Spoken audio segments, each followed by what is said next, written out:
Hello guys, अस्सलाम वालेकुम, नमस्ते एंड सत श्री अकाल। So guys, welcome back again to channel spontaneous reaction. So guys, मेरा नाम हसन नासिर है और मैं हूं उमाद लतीफ और आप देख रहे हैं spontaneous reaction. So reaction. Guys, आज की जो टाइटल है वो काफी स्पाइसी है। USA finally starts bombing Taliban strikes air strikes all कर रही ओवर है। अफगानिस्तान। ये मुझे समझ नहीं आ रही है क्या चक्कर हुआ है। मतलब ये उन्होंने जो है ना एक पीस टेरिटरी पे साइन किया था कि अब जो है ना हमें आराम से यहाँ से निकल लेने दें, हम आपसे पंगा नहीं लेंगे। अमेरिका ने ये कहा था। और अच्छा, हमें कल पिछले कुछ वीडियोस वर्ल्ड अफेयर्स की देखी, उसमें ये भी बताया गया कि वो बहुत सारा अपना सामान, गाड़ियां और असला उनके लिए छोड़ गए हैं। मतलब भाई कब्जा करो हाँ वो हमें। देखे थे, हमने पिक्चर भी देखी। अब अचानक ये सीन जो शुरू हुआ ये मेरी समझ से बाहर है। ठीक है, तो अभी मेरे ख्याल से पहले जो है ना वीडियो देख लेते हैं कि असल माजरा है क्या, हाँ। क्या बॉम्बिंग स्टार्ट की है, इसमें कितने तालिबान मरे हैं, फिर तालिबान का क्या रिएक्शन है। शायद इसमें शायद उन्होंने बताया होगा हाँ, जरूर। किस एरिया में बॉम्बिंग हुई है ये तो वीडियो में देखकर मेरा ख्याल पता है चला। यार किस तरीके की वीडियो को स्टार्ट करना चाहिए सन। तो हमेशा की तरह काउंटिंग या स्टार्ट कर, इसके बाद मजे की डिस्कशन होगी गाइस, तो होगी, जरूर बने रहिएगा। जरूर ठीक है? होगी। तो 3 2 1 स्टार्ट। नमस्कार, वेलकम टू वर्ल्ड अफेयर्स। मैं हूं प्रशांत धवन। सो यूएसए ने फाइनली बॉम्बिंग स्टार्ट कर दी है तालिबान की इन अफगानिस्तान। बहुत लेट किया है ये। कुछ लोग यहाँ पर ये भी कह सकते हैं कि अब क्या फायदा, यहाँ पर चिड़िया चुग गई खेत, क्योंकि 90% अफगानिस्तान आज के समय कंट्रोल कर रहा है तालिबान। तो अब जाकर फाइनली कुछ बॉम्बिंग करने से ज़्यादा इम्पैक्ट क्या पड़ेगा या नहीं, ये देखते हैं। मगर एटलीस्ट अभी के लिए यूएस ने दुनिया को यह बताया है कि ऐसा नहीं है कि हमने बिल्कुल ही अपनी रिस्पॉन्सिबिलिटी से खुद को दूर कर लिया है।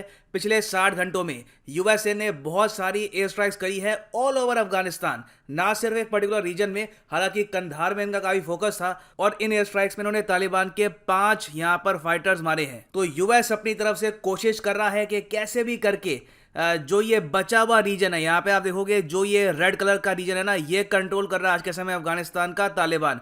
बीच का जो ये पार्ट है काबुल और आसपास का थोड़ा सा एरिया, जिसको आप कह सकते हैं द हार्ट ऑफ अफगानिस्तान, ये कैसे भी करके अफगानिस्तान की आर्मी कंट्रोल कर रही है। तो यूएस की एयर स्ट्राइक से कुछ इनको सपोर्ट मिला होगा, मगर इससे आप अगर ये अज्यूम कर रहे हैं कि बस तालिबान इससे पीछे हट जाएगा, तो that is not going to happen. USA को ऐसी air strikes almost every single day करनी होगी। इससे मैक्सिमम यही होगा कि तालिबान जिस तरीके से एडवांस कर रहा है अफगानिस्तान, इनकी स्पीड कुछ हद तक या तो थम जाएगी या फिर काफी हद तक स्लो हो जाएगी। नाउ सबसे इंटरेस्टिंग बात यहां पर यह है कि पेंटागन के जो स्पोक्समैन है जॉन किर्बी, इन्होंने ये तो बताया कि देखो हम लोगों ने बिल्कुल एयर स्ट्राइक्स करी है इन अफगानिस्तान, मगर कौन सा यहां पर एयरक्राफ्ट यूज किया है ये डिक्लेयर करने से मना कर दिया। नाउ एक क्वेश्चन आप यहां पर ये भी पूछ सकते हैं कि यूएसए का क्या कोई पर्सनल इंटरेस्ट है यहाँ पे as a country in air strikes के पीछे, या फिर ये सिर्फ एक हेल्प सी थी। देखिए यूएसए का बिल्कुल इंटरेस्ट है।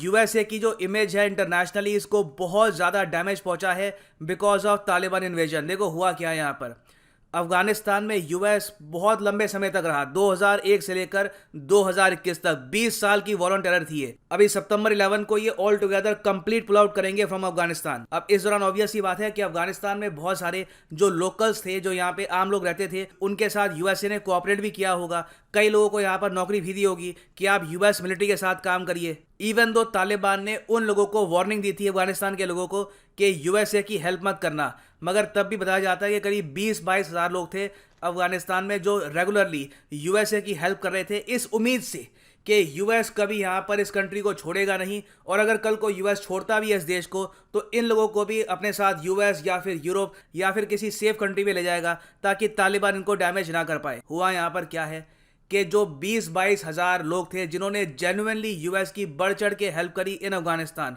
उनमें से सिर्फ 4,000 लोगों को यूएस ने डिसाइड किया है कि एयरलिफ्ट करेंगे आउटसाइड ऑफ अफगानिस्तान। बाकी हजारों लोग जिन्होंने यूएस आर्मी की हेल्प करी थी, यूएसए को इंफॉर्मेशन प्रोवाइड करी थी, वो या तो तालिबान के हाथों मारे गए हैं या फिर कहीं बस छुपे हुए हैं काबुल में और प्रे कर रहे हैं कि कैसे भी करके यूएस काबुल को बचा ले तालिबान से। तो इस इंसिडेंट से देखिए दुनिया भर में यूएसए की जो एक इमेज है as an ally, as a dependable country, ये काफी हद तक कम हुई है। तो कुछ हद तक तो आप कह सकते हैं यूएस अपनी इमेज को यहाँ पे बचा रहा है। दूसरी बात यहाँ पर यह भी है कि सितंबर 11 के बाद भी करीब 650 यूएसए के सोल्जर्स काबुल में रहेंगे, ये इंश्योर करने के लिए कि यूएसए के जो डिप्लोमेट्स हैं यहाँ पे, यूएसए का बाकी जो स्टाफ है, ये यहाँ पर सेफ रहे। तो इन 650 सोल्जर्स की सेफ्टी के लिए भी ये रेगुलर बेसिस पर इस टाइप के एयर स्ट्राइक्स करते रहेंगे। और ये सब यूएस एक्चुअली एक प्रॉपर स्ट्रैटेजी के अंडर कर रहा है। स्ट्रैटेजी का नाम है ओवर द होराइजन। यूएसए ने कहा था कि एक बार हमारे सोल्जर्स जब यहाँ से कंप्लीटली बाहर हो जाएंगे, तो ओवर द होराइजन स्ट्रैटेजी के अंडर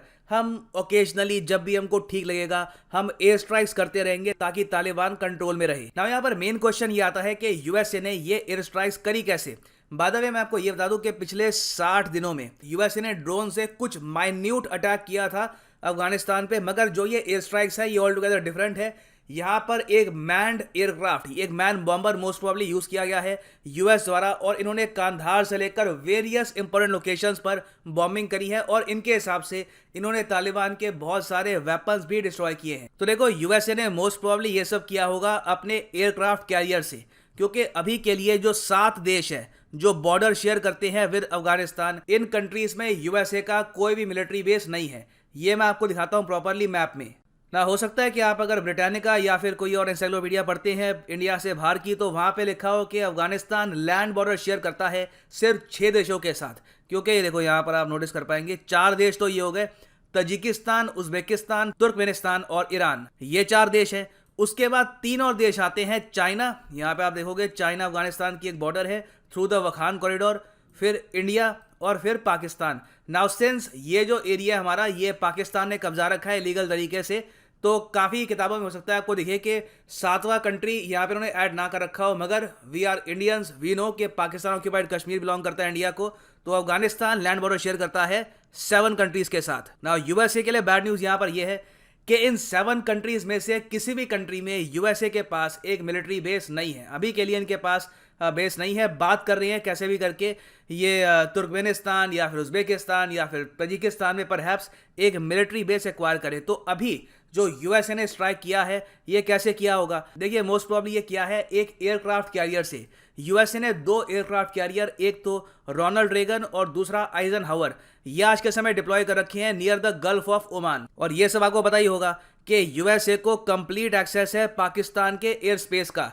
इमरान खान ने बहुत ही क्लेवरली ये बात बोली है कि हम यूएसए को मिलिट्री बेस नहीं देंगे, जबकि बाद में रिवील हुआ कि यूएसए ने मिलिट्री बेस के लिए रिक्वेस्ट कभी करी भी नहीं थी। उनको मेन एक्सेस चाहिए था पाकिस्तान के एयर का, ताकि इस एरिया में यहाँ पर ये लोग अपने एयरक्राफ्ट कैरियर डिप्लॉय कर ले और बहुत ही आसानी से बलूचिस्तान के थ्रू उड़ते हुए यहाँ पे अफगानिस्तान में ये लोग एयर स्ट्राइक्स कैरी आउट कर पाए। और इस केस में भी यहाँ पर यही हुआ होगा, पाकिस्तान का एयर स्पेस यूज करके यूएसए ने ये एयर स्ट्राइक्स कैरी आउट करी है।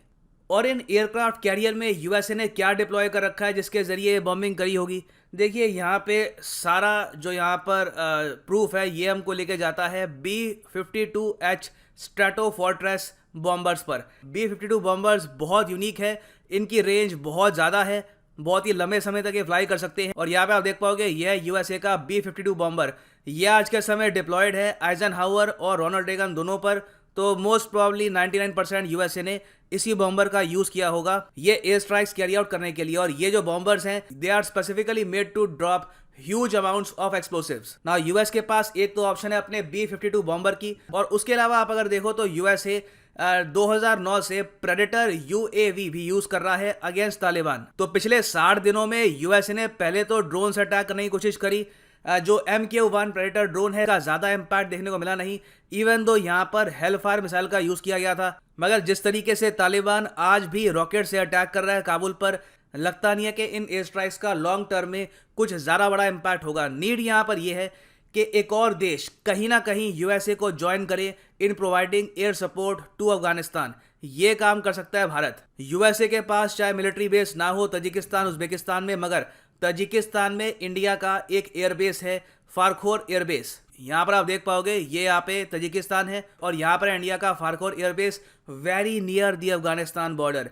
इंडिया के पास यहाँ पर ऑप्शन है कि हम लोग यहाँ पे एटलीस्ट अपने रफाइल या फिर कोई ना कोई जो हमारे पास स्ट्रेटेजिक बॉम्बर्स हैं ये डिप्लॉय कर ले, और इससे time to time regular basis पर हफ्ते में 2-3 बार हम एयर स्ट्राइक्स कंडक्ट करते रहे ऑल ओवर अफगानिस्तान। इससे यूएस को भी सपोर्ट मिलेगी, और अगर इंडिया यूएस दोनों यहाँ पर मिलकर काम करते हैं तो उससे पॉसिबिलिटी काफ़ी हद तक बढ़ जाती है कि एटलीस्ट जो हार्ट ऑफ अफगानिस्तान है काबुल, ये कैसे भी करके तालिबान से बचा रहेगा। हाँ, यहाँ पे आप यही पूछ सकते हैं कि हमको ये एयर स्ट्राइक्स करने की क्या ज़रूरत, इससे भी बढ़िया काम कर सकते हैं हम ये एयरबेस दे दो यूएसए को और उनको बोलेंगे कि तुम संभालो ये सब। तो देखो यहाँ पे आंसर है कि रशिया ये सब अलाउ करेगा नहीं। रशिया ने ऑल टुगेदर यहाँ पर वीटो कर रखा है यूएसए के मिलिट्री बेसिस पर इन सेंट्रल एशिया, क्योंकि रशिया ने खुद यहाँ पर तजिकिस्तान में अपनी आर्मी डिप्लॉय कर रखी है। हालांकि वो सिर्फ तजिकिस्तान को डिफेंड करने के लिए है, तालिबान को अटैक करने के लिए नहीं है अकॉर्डिंग टू रशिया। तो घूम फिर के देखो बात यहाँ पे भारत पे ही आएगी। यूएस आज के समय बात कर रहा है उज्बेकिस्तान से और होपफुली आने वाले 1 साल में ये उज्बेकिस्तान में एक मिलिट्री बेस एक्वायर कर लेंगे।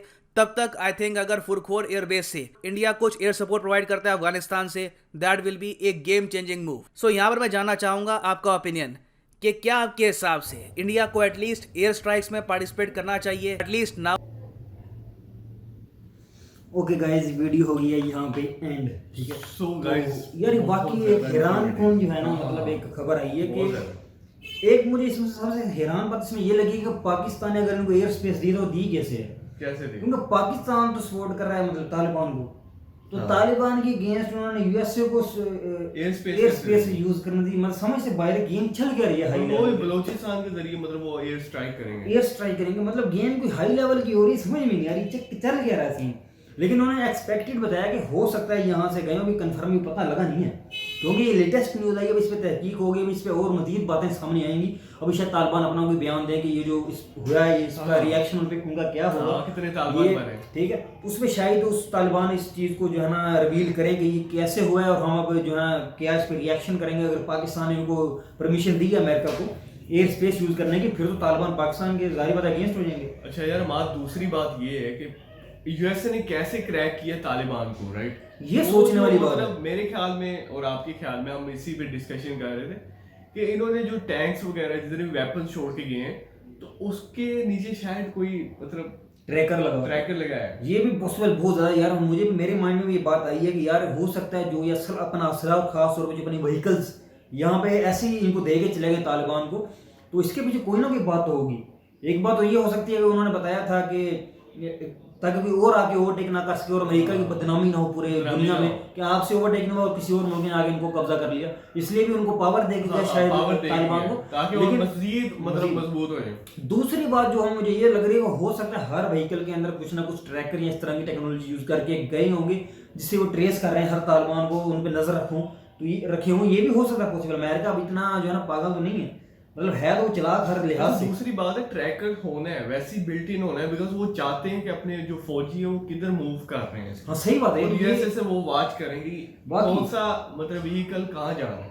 वो मेरे ख्याल से अगर उनको इन्फॉर्मेशन मिल जाए कि हमारे 7-8 व्हीकल इकट्ठे जा रहे हैं और ट्रैकर उनके अंदर लगे हैं, मेरा ख्याल सबसे पहले अटैक वहीं पे होगा कि 7-8 गाड़ियां अगर तालिबान से भरी हुई हैं तो उनको पता है एक हमले से हम सबको उड़ा सकते हैं, तो अमेरिका तो मिनट मारेगा उनको उड़ाएगा। तो ये वाकई सोचने वाली बात है। तालिबान भी पता नहीं कैसे यूज करें उनकी व्हीकल्स, उनको शायद पता नहीं होगा या पता होगा भी इनके अंदर ट्रैकर भी लगे हो सकते हैं, कुछ भी हो सकता है इनके अंदर। और दूसरा बॉर्डर भी इनके साथ काफी मतलब 6 ममालिक अटैच है, उज्बेकिस्तान, तुर्कमेनिस्तान, और किसी के पास एयरबेस इंडिया, पाकिस्तान, चाइना, बिल्कुल अमेरिका की एयरबेस किसी के अंदर नहीं है। लेकिन वो यही बात वीडियो के अंदर बताई गई है, हो सकता है इंडिया से हेल्प मांग ली जाए यूएसए अपनी एयरबेस जो उज्बेकिस्तान या ताजिकिस्तान के अंदर है, इंडिया की एयरबेस है। उन्हें मतलब कह सकते हैं फारखान, आई थिंक ऐसा नाम है उनका, वो शायद वो कहेंगे हमारी एयर स्पेस यूज करें।